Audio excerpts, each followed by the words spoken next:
नमस्कार, स्वागत है मेरे YouTube चैनल में। आज हम लोग देखेंगे यूपीएससी के पेपर 6 और 7 जो ऑप्शनल सब्जेक्ट होता है उसमें हिस्ट्री के सबसे पहले सिलेबस को समझने का प्रयास करेंगे।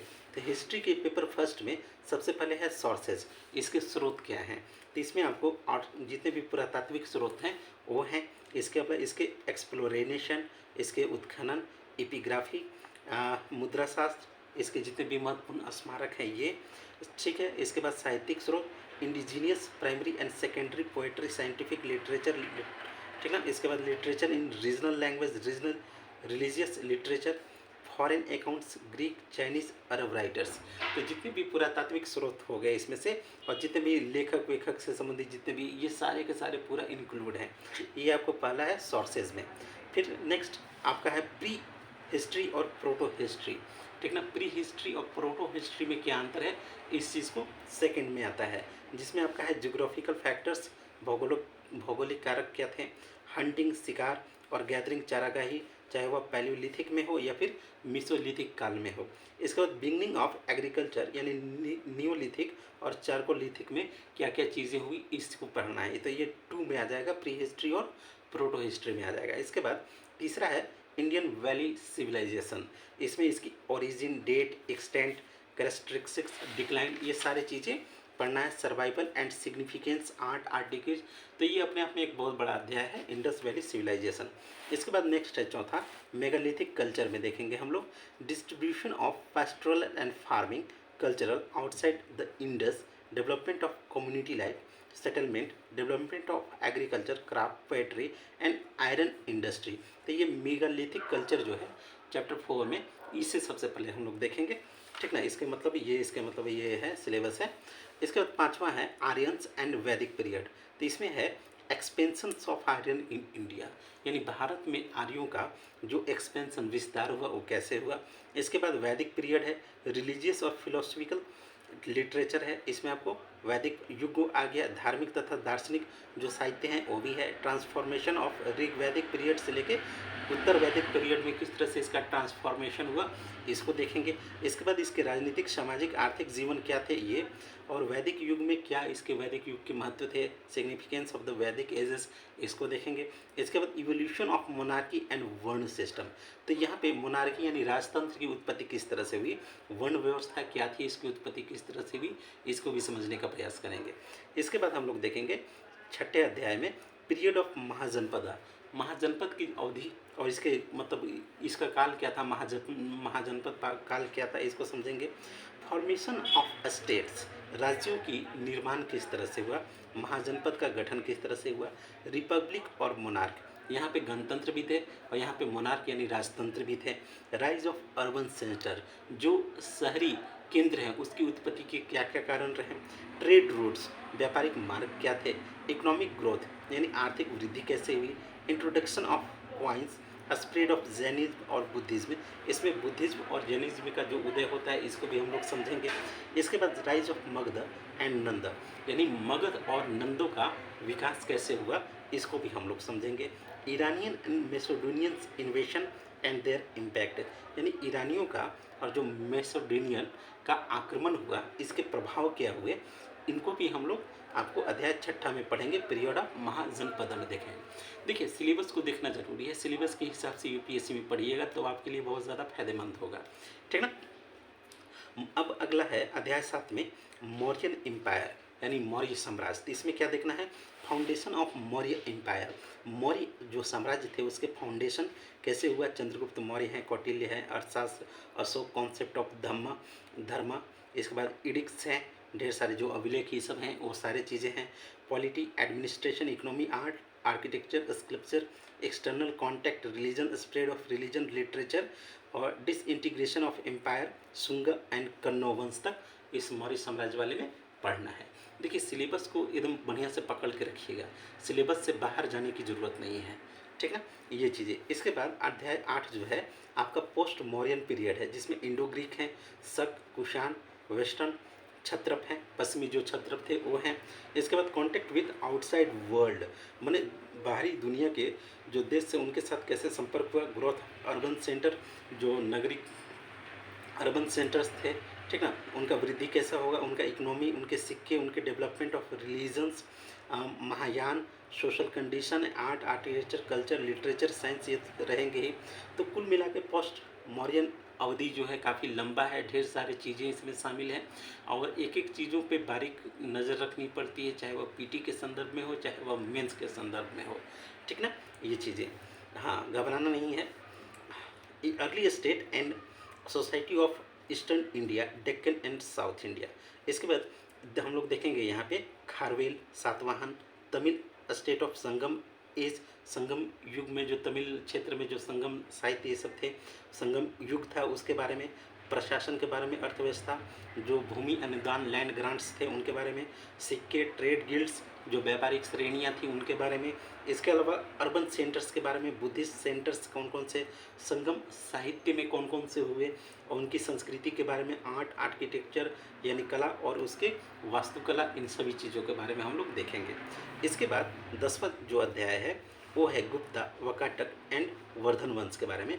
इसके polity, administration, economic condition, coins of Gupta, भूमि अनुदान, decline of urban centres, Indian feudalism. अब देखिए यहीं से स्टार्ट होता है भारतीय सामंतवाद। यहाँ आपका गुप्त, वकाटक और वर्धन वंश जैसे ही चालू होते हैं, यहीं से आपको भारतीय सामंतवाद जो इंडियन फ्यूडलिज्म है यहाँ से स्टार्ट होता है। Caste system, position of women, education, educational institution, Nalanda, Vikramshila, Vallabhi, literature, scientific literature, art and architecture. तो हम लोग चैप्टर अध्याय 10 जब गुप्ता और वकाटक और वर्धन वंश पढ़ेंगे तो ये एक मेंस के पॉइंट ऑफ व्यू से बहुत ही ज़्यादा महत्वपूर्ण साबित होते हैं। इसके बाद आपको 11वां अध्याय है रीजनल स्टेट ड्यूरिंग गुप्ता इरा। गुप्ता युग में जो रीजनल क्षेत्रीय राज्य थे उनमें कदम्ब थे, पल्लव थे, चालुक्य थे, बादामी के चालुक्य थे। पॉलिटी, इनका राजनीति क्या था, प्रशासन क्या था, व्यापारिक श्रेणियाँ क्या थी, literature, growth of Vaishnava and Shaiva religion, Vaishnava और शैव जो धर्म थे इनके क्या क्या आपका वृद्धि विकास कैसे हुआ, तमिल भक्ति मूवमेंट भी चला था, Shankaracharya, Vedanta, institution of temples architecture, ठीक ना, जितने भी मंदिरों के वास्तुकला हैं, वास्तुशिल्प हैं, इनके बारे में। इसके बाद पल्लव हैं, सेन वंश, Rashtrakuta, Parmar, polity and administration, culture expect यानी कि इसमें प्रशासन, राजनीति और सांस्कृतिक पहलुओं पर ज़्यादा ध्यान देना है।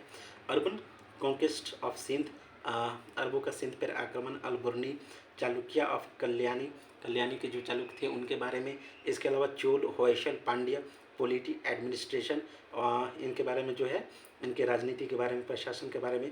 लोकल गवर्नमेंट कैसा था, ग्रोथ ऑफ आर्ट और कल्चर कैसा था, रिलीजियस सेक्ट, इसमें जितने भी धार्मिक पंथ हैं ये क्या है, institution of temples, matha, agrahara, education, literature, economy and society. तो कुल मिला के भारतीय इतिहास, विश्व इतिहास अपने आप में बहुत ही विस्तार लिए हुए है, लेकिन घबराना नहीं है, हमारे पास भारतीय इतिहास से संबंधित तमाम बुक्स हैं, ठीक ना, उन्हें आप पढ़ सकते हैं, ठीक है। हाँ, अब जितने भी टीचर्स हैं जिनका फ्री वीडियो आता है, जैसे कि मेरा फ्री वीडियो आता है उसे आप देख सकते हैं, मेरा चैनल भी पूरा फ्री ही है ज्ञान के मामले में, ठीक ना। इसे भी आप लाइक कीजिए, शेयर कीजिए, सब्सक्राइब कीजिए। अब हम लोग देख लेंगे 12वां अध्याय के बारे में, theme of early Indian culture history, ठीक ना। अभी इसमें देखेंगे लैंग्वेज और टेक्स्ट क्या थे, major studies of evolution of art and art के, आखिर कला और वास्तुकला की उत्पत्ति की कौन कौन सी अवस्थाएं, प्रमुख अवस्थाएं थी, मेजर फिलोसफिकल थिंकर्स कौन है, प्रमुख जो दार्शनिक विचारक हैं वो कौन है, कौन कौन से schools, idea of science and mathematics. तो ये भी बहुत ही ज़्यादा इम्पॉर्टेंट है कि पूर्व भारतीय सांस्कृतिक जो हिस्ट्री है उसके थीम, उसके उद्देश्य में क्या थे, उनकी क्या क्या चीज़ें थी, ये सारी चीज़ें। अध्याय 13 है अर्ली मिडीएवल इंडिया, 750 से लेकर 1200 ईस्वी तक का एक बहुत बड़ा टाइमिंग है, 750 से लेकर आपका 1200 तक। इसमें पॉलिटी में देखें, राजनीति में मेजर पॉलिटिकल डेवलपमेंट क्या हुए, खासकर उत्तरी भारत में एंड इसके प्रायद्वीपीय भारत में भी इसकी उत्पत्ति और खासकर राजपूतों की, ठीक ना, ओरिजिन एंड राइज ऑफ राजपूतों की उत्पत्ति और इनके उदय के क्या क्या कारण रहे, क्या रहे। इसके बाद अगला है माई फेवरेट चोला, ठीक ना, चोलों का प्रशासन क्या था, विलेज इकोनॉमी क्या थी, सोसाइटी क्या थी। इसके बाद Indian feudalism, agrarian economy and urban settlements, trade and commerce, society यानी समाज, और द स्टेटस ऑफ ब्राह्मण क्या था, न्यू सोशल ऑर्डर क्या हुए, कंडीशन ऑफ वुमेन क्या थी, इंडियन साइंस एंड टेक्नोलॉजी।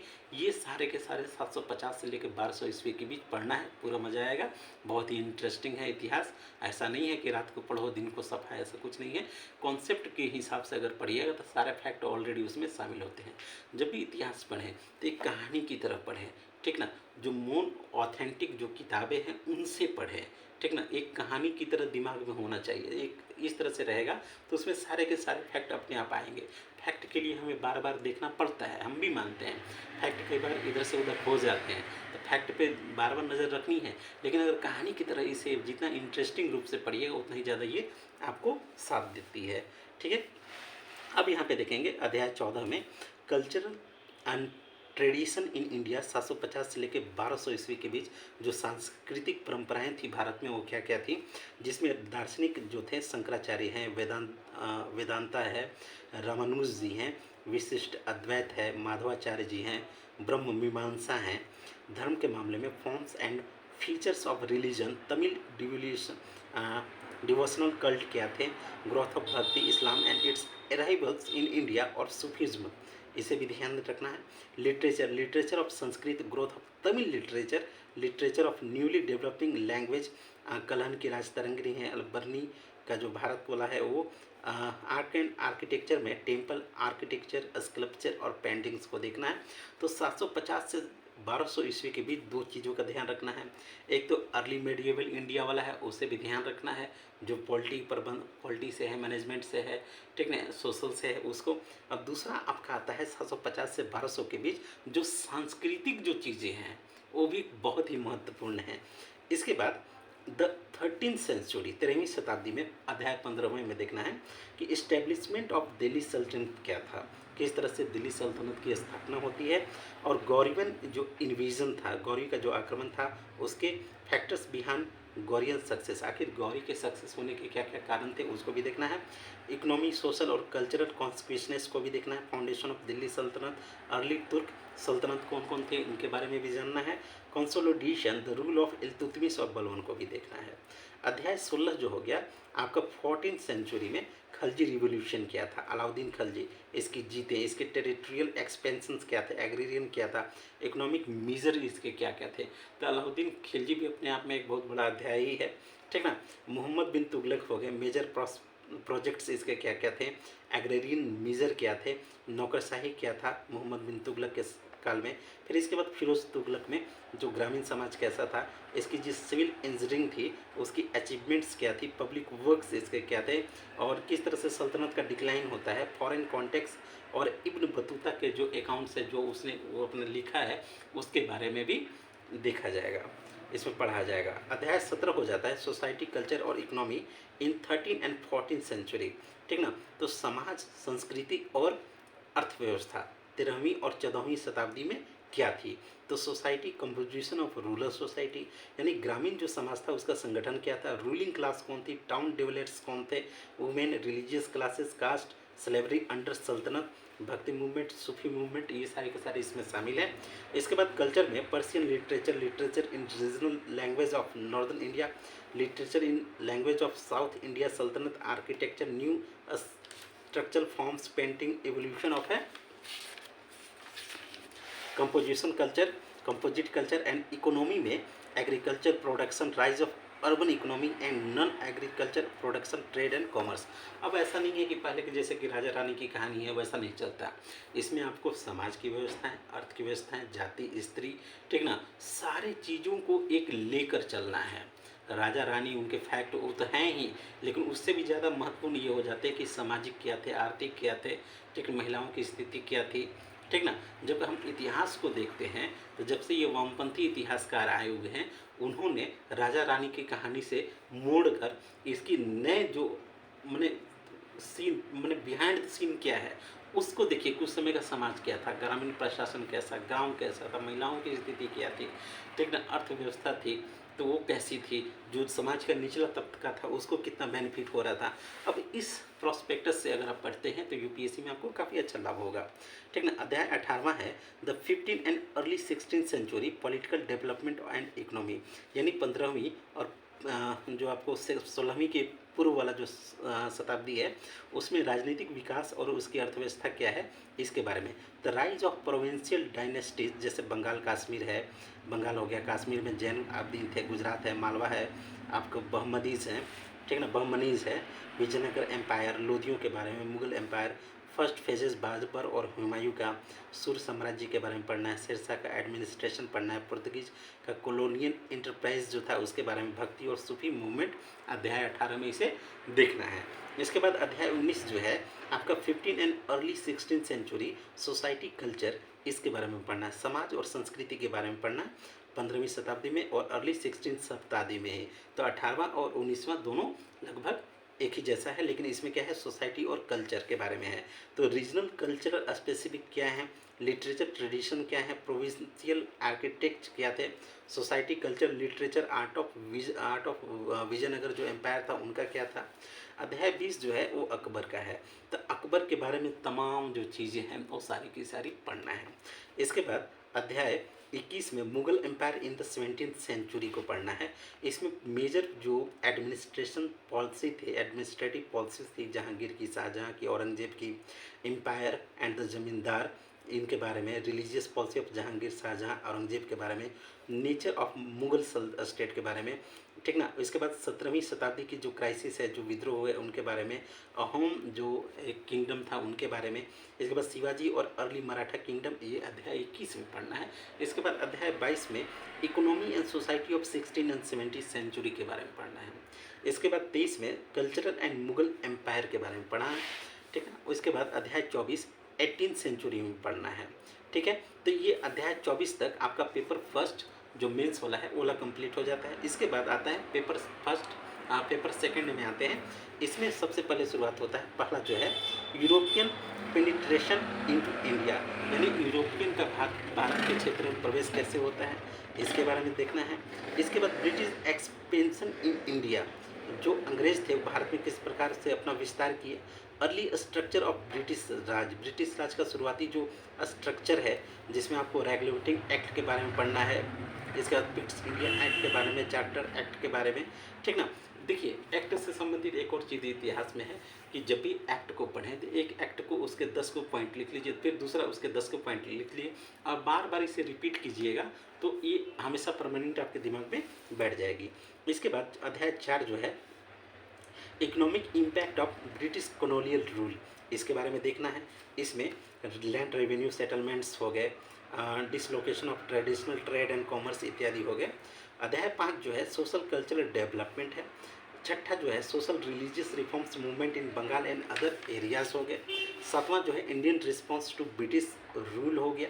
आठवां factors leading to birth of Indian nationalism, भारतीय राष्ट्रवाद का उदय यहाँ से स्टार्ट हो जाता है।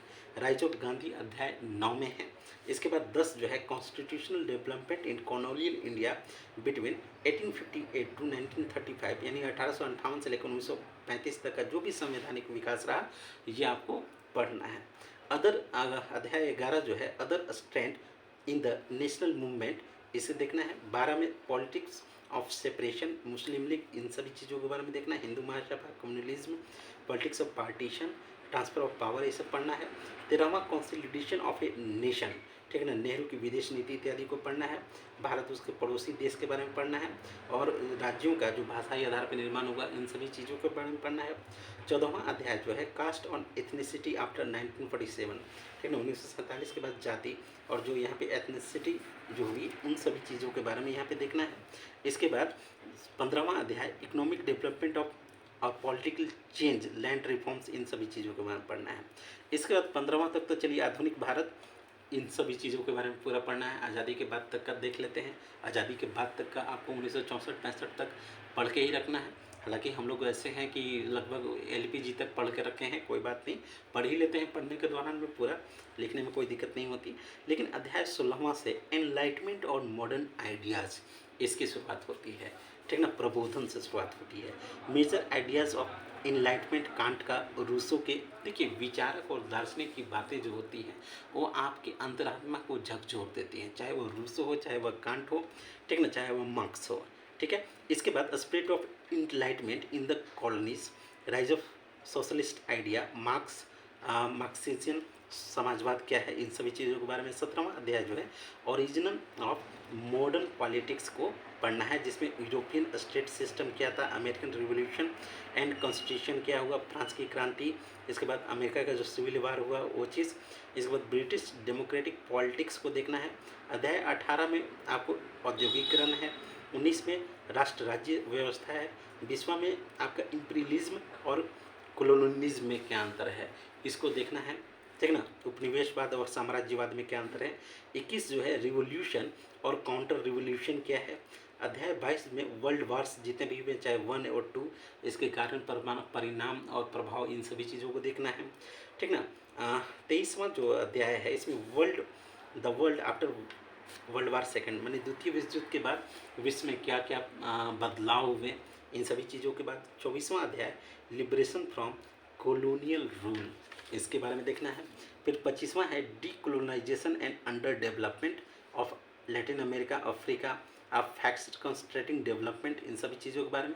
26वां देखना है यूनिफिकेशन ऑफ यूरोप, यानी यूरोप का जो यूनिफिकेशन हुआ, जिसमें post war foundation, NATO, European community का गठन हुआ, ठीक ना।